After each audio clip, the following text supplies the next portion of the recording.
Bien plus qu'une simple doctrine militaire, c'est un véritable état d'esprit, une philosophie au cœur du leadership à la française. C'est un outil essentiel pour tout sous-officier. Ensemble, on va décortiquer ce principe, comprendre ce qu'il fait tenir debout et voir comment des figures légendaires l'ont incarné sur le terrain. Et pour bien saisir l'enjeu, rien de tel que les mots du chef d'état-major de l'armée de terre lui-même. Il le dit très clairement, commander, ce n'est pas juste une fonction, c'est ce qui décide de la victoire. Et dans cette mécanique complexe, la pièce maîtresse, le rouage essentiel, c'est le sous-officier. Alors, quel est précisément ce rôle si central? On peut le voir comme celui d'une charnière. Le sous-officier n'est pas qu'un simple exécutant, loin de là. Il est ce point de pivot crucial qui fait le lien entre la vision du chef et l'action sur le terrain. C'est à ce niveau que la stratégie devient une réalité tangible. Être cette charnière, concrètement, ça veut dire quoi?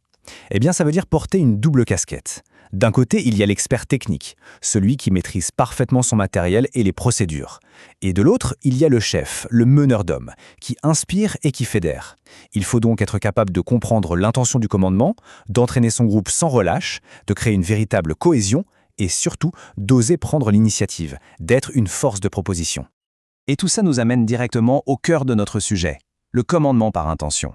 Attention, ce n'est pas juste une technique de management à la mode, c'est le principe fondateur du commandement à la française, une philosophie de l'action qui a été forgée au feu des opérations.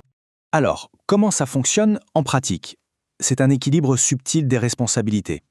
Le chef fixe le cap, il explique la finalité, le pourquoi de la mission, il donne le sens. Ensuite, c'est aux subordonnés de trouver le chemin, de déterminer le comment, la meilleure manière d'atteindre l'objectif. C'est un véritable pacte de confiance, mais un pacte où la responsabilité finale, celle des résultats, incombe toujours et entièrement au chef. Au fond, tout ça peut se résumer à une tension permanente entre l'esprit et la lettre. S'en tenir à la lettre, c'est appliquer les ordres à la virgule près. Le risque, c'est la paralysie face à l'imprévu, la stérilisation de l'action. À l'inverse, saisir l'esprit de la mission, c'est comprendre l'objectif final et se donner les moyens de l'atteindre, en s'adaptant constamment. C'est là que se trouve la véritable efficacité opérationnelle. On pourrait se dire que c'est un vieux principe, mais en réalité, il n'a jamais été aussi pertinent qu'aujourd'hui. Pourquoi? Parce qu'il répond parfaitement aux aspirations des nouvelles générations de soldats. Une jeunesse qui, plus que jamais, a besoin de comprendre le sens de son action, qui recherche l'autonomie et qui veut être un acteur conscient et engagé de la mission. Mais attention, le commandement par intention, ça ne se décrète pas, ça s'incarne. C'est une construction qui repose sur des qualités humaines solides, de véritables piliers sans lesquels tout l'édifice risque de s'effondrer. Voyons ensemble quels sont ces piliers. Le premier pilier est sans doute le plus important de tous, l'exemplarité. C'est la règle d'or absolue. On ne peut pas exiger des autres ce qu'on ne s'applique pas rigoureusement à soi-même. C'est là, sous le regard permanent de ces hommes, que se gagne la crédibilité. C'est la condition indispensable pour créer l'adhésion. Cette citation le dit avec une force implacable. Il n'y a pas d'alternative, pas de plan B.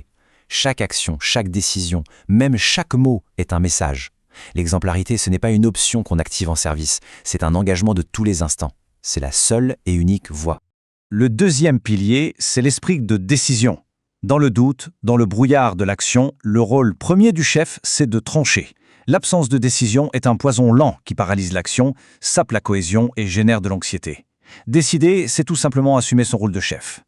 Commander, c'est exactement ça. C'est briser l'inertie.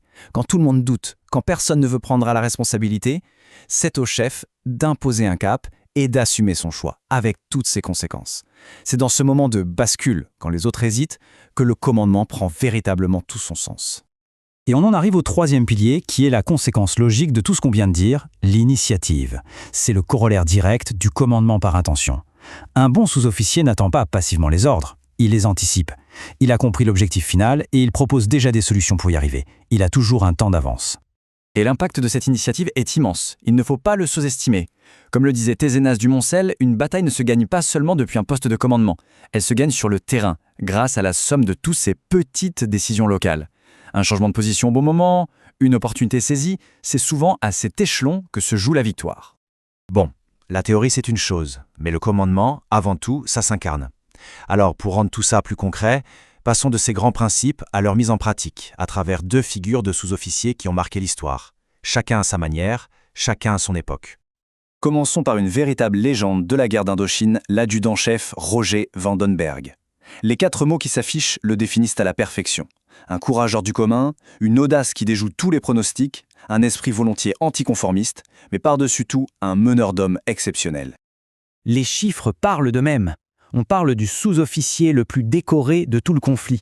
17 citations, dont 9 à l'ordre de l'armée. Blessé 8 fois.